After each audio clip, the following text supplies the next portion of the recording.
Assalamualaikum warahmatullahi wabarakatuh. Salam, salam sejahtera bagi kita semua.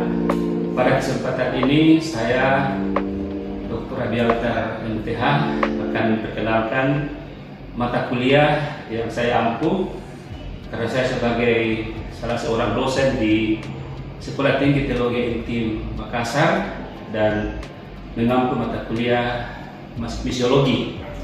Nah, adapun deskripsi mata kuliah ini, mata kuliah misiologi adalah ilmu pemberitaan Injil atau kabar baik kepada semua makhluk yang kemudian akan menjadi mata kuliah yang mempunyai tema-tema pemberitaan Injil, dan dalam hal ini mahasiswa akan menempuh perkuliahan selama 16 kali pertemuan, termasuk dalamnya ujian tengah semester dan ujian akhir semester. Nah, kemudian yang berikut, kemampuan yang diharapkan dari mahasiswa setelah mengikuti perkuliahan ini adalah bahwa mahasiswa mampu untuk menerapkan misiologi yang kontekstual, misiologi yang berdasar pada tema-tema spesifik, antara lain bagaimana bermisi ke segala makhluk, dalam hal ini kepada ekologi, kepada penganut agama-agama lain, kepada denominasi gereja, tapi juga kepada kaum yang kurang diperhatikan dalam RPS mata kuliah ini, dicantumkan juga kaum LGBT. Nah, kemudian yang berikut, materi-materi pembelajaran yang ada dalam mata kuliah yang saya ajarkan ini ialah pengertian dan latar belakang misiologi, dalam hal ini mengusung misiologi kontekstual yang relevan dengan konteks, kemudian tema misi dalam pluralitas keyakinan Indonesia, kemudian juga tema pluralitas sebagai bagian dari gambar Allah atau Imago Dei, kemudian tema misi yang relevan dalam era digitalisasi, kemudian bagaimana metode misi yang relevan dalam era digitalisasi tersebut, kemudian tema misi dalam tanggung jawab dalam era globalisasi dalam hubungannya dengan perkembangan ilmu pengetahuan dan teknologi, kemudian tantangan-tantangan dan peluang misi dalam budaya tertentu, kemudian tema misiologi dalam konteks abad ke-21, kemudian misi perspektif denominasi gereja, kemudian misi dalam gerakan ekumenis, misi ekologi gereja, misi dalam diakonia transformatif, kemudian rekonstruksi misi abad ke-21 dan misi dalam konteks LGBT. Nah, yang berikut dalam mata kuliah ini juga diterapkan sistem pembelajaran hybrid, yaitu tatap muka dan tatap maya atau luring dan daring, dan khususnya untuk juga berperan dalam menekan penyebaran COVID-19 yang masih berlangsung saat ini. Dan sistem pembelajaran dikembangkan dengan memaksimalkan seni penelitian mahasiswa. Dalam hal ini RPS ini sudah direvisi dan dimutakhirkan. Di dalam setiap pertemuan ada presentasi seni penelitian mahasiswa di lapangan yang ditentukan oleh RPS itu sendiri. Kemudian metode pembelajaran yang diterapkan adalah metode pembelajaran dengan prinsip adragogik. Karakteristik pendekatan ini adalah sifat interaktif, kemudian holistik, integratif, saintifik, kontekstual, tematik, efektif, kolaboratif, dan berpusat pada mahasiswa. Dan di dalam metode pembelajaran ini, sekali lagi mahasiswa diharapkan selalu untuk aktif, untuk menyimak, dan kemudian menjadikan materi yang diberikan dosen untuk menjadi acuan untuk seni penelitian yang dilakukan. Dan tetap juga mengusung ceramah dosen secara interaktif dan diskusi, dan learning from presentation atau belajar dari presentasi mahasiswa. Dan kemudian instrumen penilaian dalam mata kuliah ini ada indikator yang diatur untuk menjadi bobot penilaian.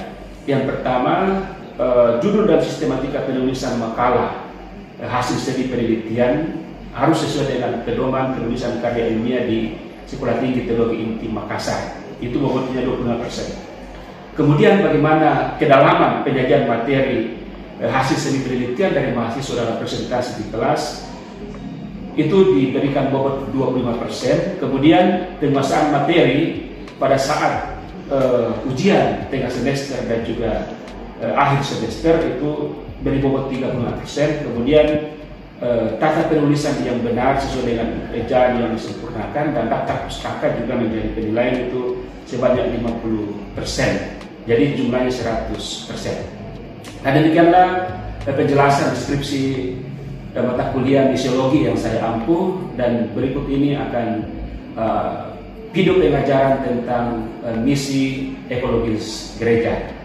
Ya, selamat pagi. Apa kabar semua? Selamat pagi, Pak. Ya, selamat. Kita akan meneruskan pelajaran kita. Sebelumnya kita akan berdoa, minta tolong untuk Marta, bawa kita dalam doa dulu, doa pembukaan sebelum belajar. Ya. Baik, Pak. Bapak dan teman-teman, mari kita satu dalam doa. Bapak yang baik, terima kasih Bapak atas penyertaan-Mu dari malam yang gelap sampai pagi hari ini kami bisa berkumpul. Kami akan memulai pembelajaran kami, Engkau sertai diri yang akhir melanjutkan. Amin. Amin. Ya. Nah, saat ini kita akan melanjutkan pelajaran.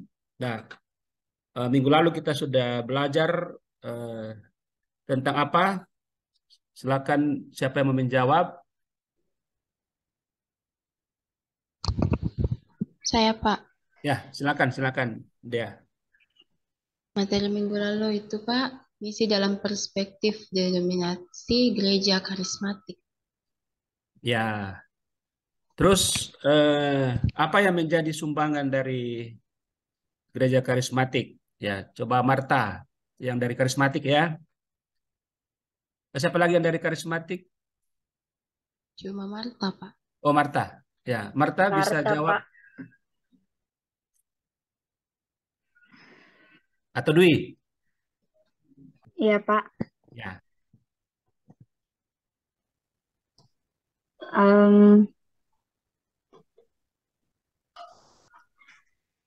Karismatik yaitu peran Roh Kudus dan juga menyerahkan diri kepada Tuhan sangat penting dalam misi Kristen. Ya, betul sekali ya. Jadi itu sumbangan karismatik dalam misi aliran gereja.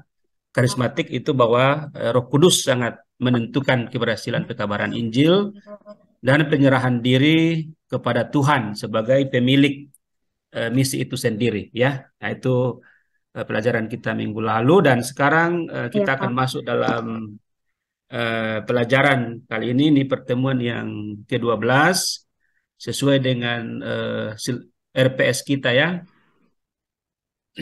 Nah, dengan topik misi ekologis gereja ya. Semua ulangi 1 2 3. Misi ekologis gereja. Ya, oke. Baik ya, jadi kita diingatkan lagi tentang capaian pembelajaran mata kuliah atau CPMK.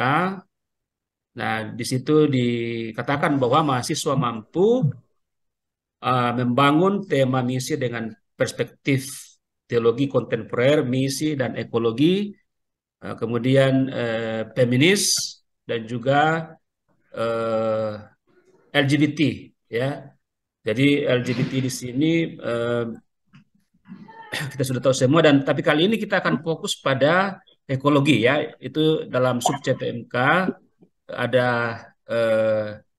mahasiswa mampu menguraikan tema misi perspektif ekologi dengan metode pendekatan biblis atau Alkitab. Dalam laporan tugas makalah 5 halaman nanti juga mahasiswa mampu menguraikan misi Dei perspektif ekologi dengan pendekatan penelitian pustaka, laporan makalah 5 halaman. Kemudian mahasiswa mampu mengkonstruksi budaya lokal atau kearifan lokal masyarakat yang memelihara ekologi dengan perspektif misi komprehensif. Laporan tugas penelitian pasca kelas ini 10 halaman. Nah, ini tugas-tugas yang akan dikerjakan nanti ya, dan kita akan tugaskan nanti setelah mata kuliah ini berlangsung. Jadi mata kuliah kita ini sudah direvisi RPS-nya atau dimutakhirkan sehingga ada semi penelitian ya. Dalam hal ini nanti akan Bapak jelaskan dalam akhir perkuliahan ini. Ya, sebelumnya saya akan absen dulu ya. Ada Dea, hadir Hadir, ya. Pak. Ya, Novlan Sampang, Hadir, Pak. Dwi Aryadi, Hadir, Pak. Kesi, Hadir Pak.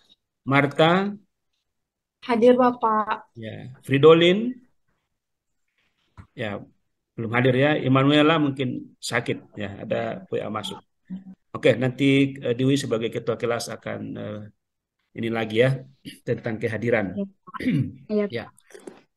Baik, kita lanjutkan.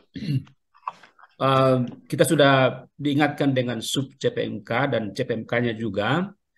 Nah, sekarang kita masuk dalam materi ya. Nah, ekologi dan misi dalam pandangan Alkitab atau perspektif Alkitab. Nah, coba satu orang baca Markus 16 ayat 15. Markus 16 ayat 15, coba dibaca satu orang.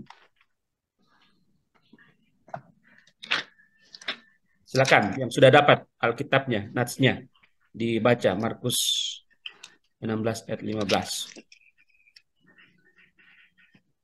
Pasal berapa? Ya, Markus pasal 16 ayat 15. saya, Pak. Ya, silakan langsung saja. Markus 16 ayat 15, kebangkitan Yesus. Lalu ia berkata kepada mereka, pergilah ke seluruh dunia, beritakanlah Injil kepada segala makhluk. Ya, makasih Novlan ya. Jelas sekali ya.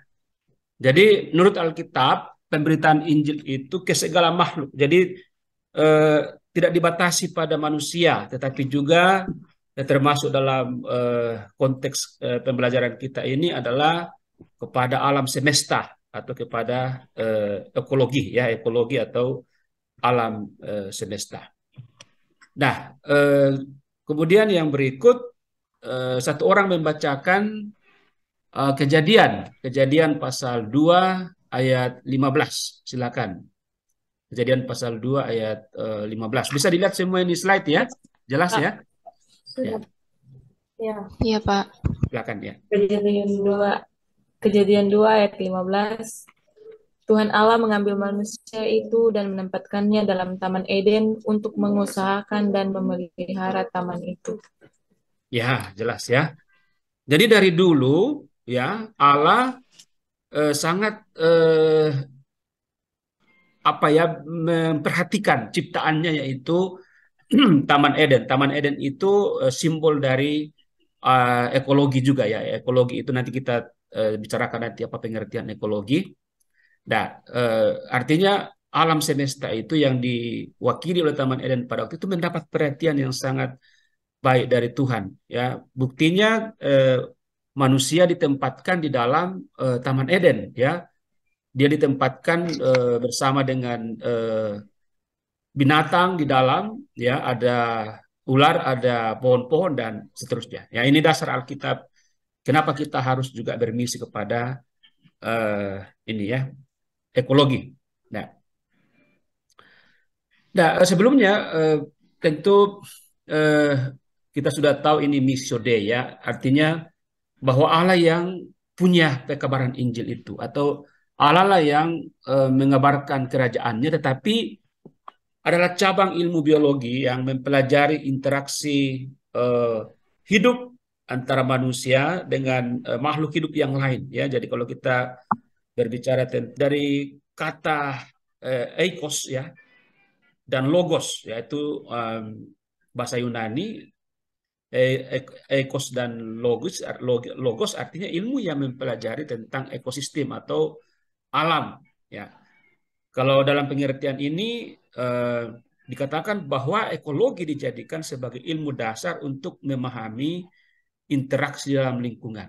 Nah, komponen yang terlibat dalam interaksi ini dapat dibagi menjadi komponen biotik ya atau yang hidup, dan juga abiotik yang tidak hidup. Ya. Kalau kita lihat dalam Badan Penelitian Perserikatan Bangsa-Bangsa untuk Pembangunan Sosial atau United Nations Research for Social Development, disingkat UNRISD, pada tahun 1994 dan tahun 2012 ada kemunculan perubahan kualitas udara ya akibat berubahnya pola aktivitas manusia. Ya ini penelitian ini disasar pada kota-kota metropolitan. Ada perilaku manusia yang merupakan sumber kerusakan ekologi atau alam sekitar.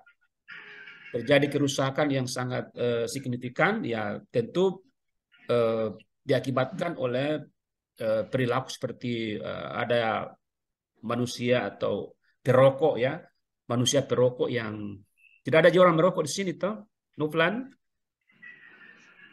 Ya, ada, Pak. ya puji Tuhan kalau tidak ada. Ya ini juga penting karena kalau kita terus merokok ini lapisan ozon di atas akan menipis dan bisa terjadi macam-macam kerusakan lingkungan ya, dan juga membuang sampah sembarangan ya,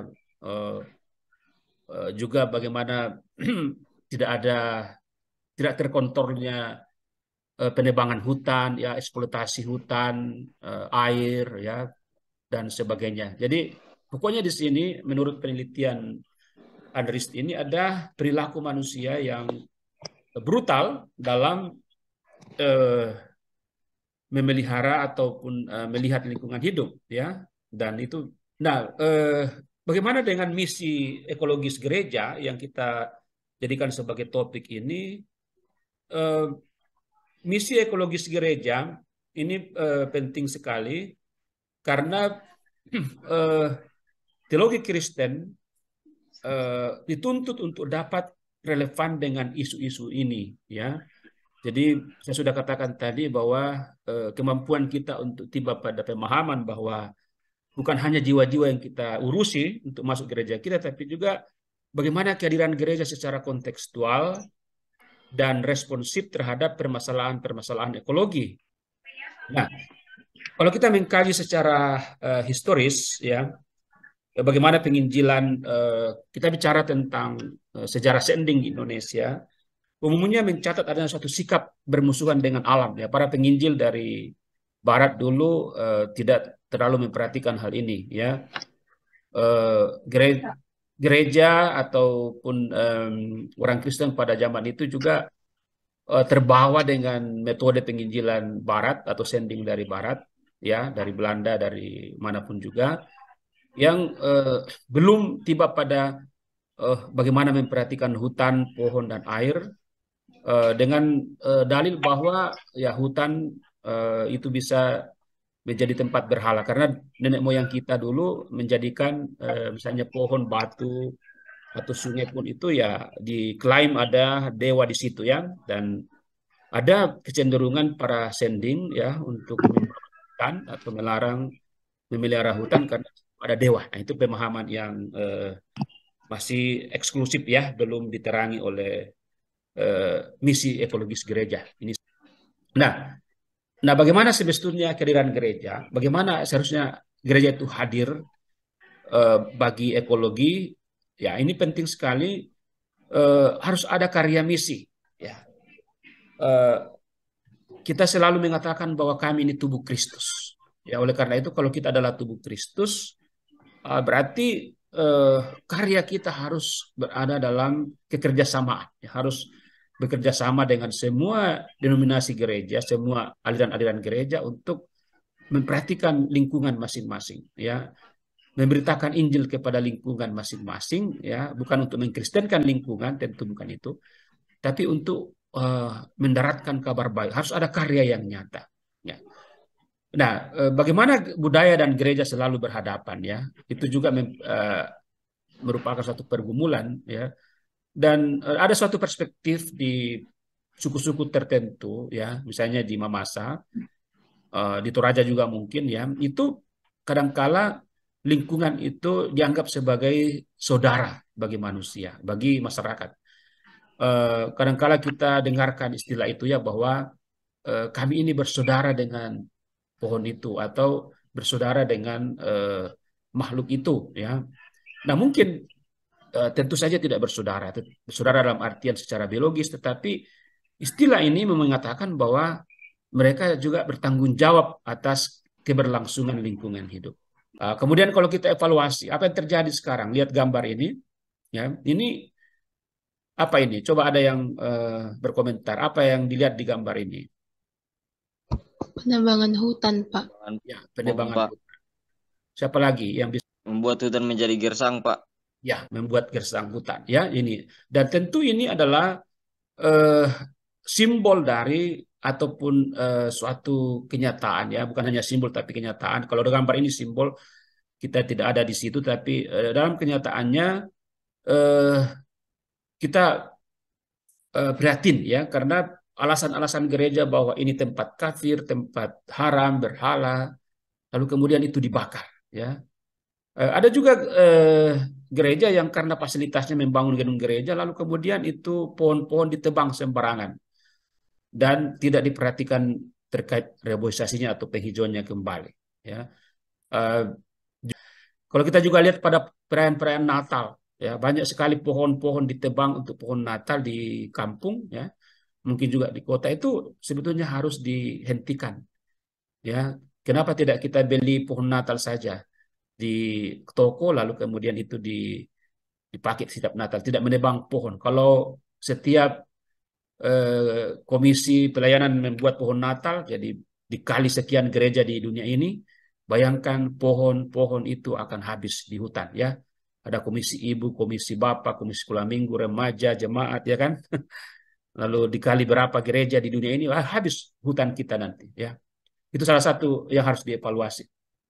Nah, harus dikembangkan, ya, perspektif. Nah, kesimpulannya, eh, gereja-gereja tidak boleh larut dalam diskusi terkait dogma, doktrin, pembangunan fisik, gereja, sumber daya manusia, relasi organisatoris, tetapi juga harus berdiskusi tentang langit dan bumi baru.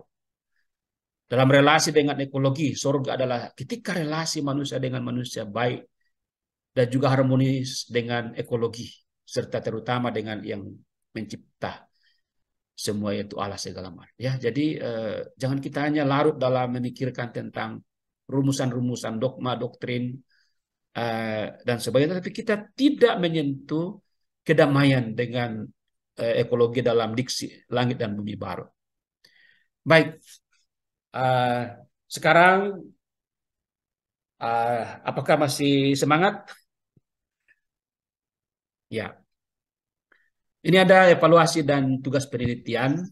Ya, uh, yang pertama, apa kata Alkitab tentang ekologi atau alam semesta? Kemudian apa itu ekologi dan misi Dei? Ya, apa tujuan misi kepada ekologi? Kemudian bagaimana membangun budaya cinta pada ekologi? Ya. Ada yang mau menjawab apa kata Alkitab tentang ekologi? Silakan.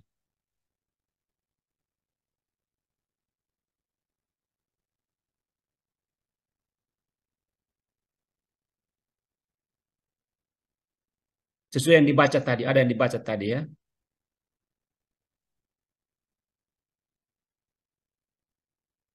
Ya, coba Dea bisa menjawab apa kata Alkitab tentang ekologi?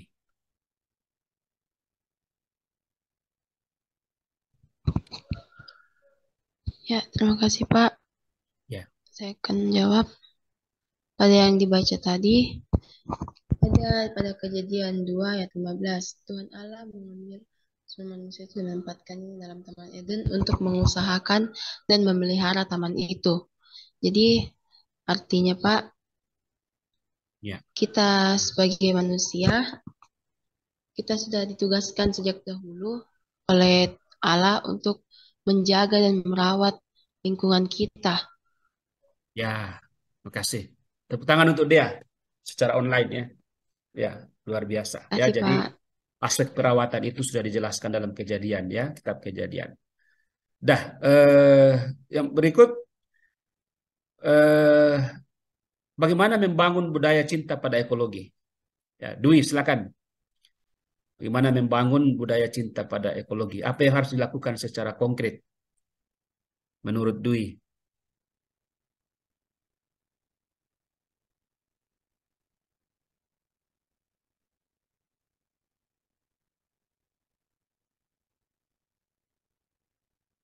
Ya, buka mic-nya dulu. Belum, Pak. Ya.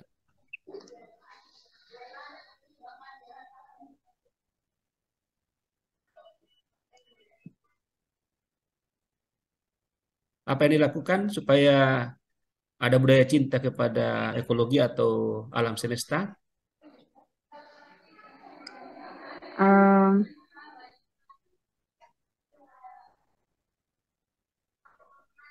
menjadikan kehadiran gereja kontekstual dan responsif terhadap permasalahan yang terjadi. Oke, ya. Jadi berbasis pada bagaimana kita melihat masalah ya, misalnya tadi apa banjir dan sebagainya. Ya. Kemudian apa tujuan misi kepada ekologi? Ya, ada yang tahu?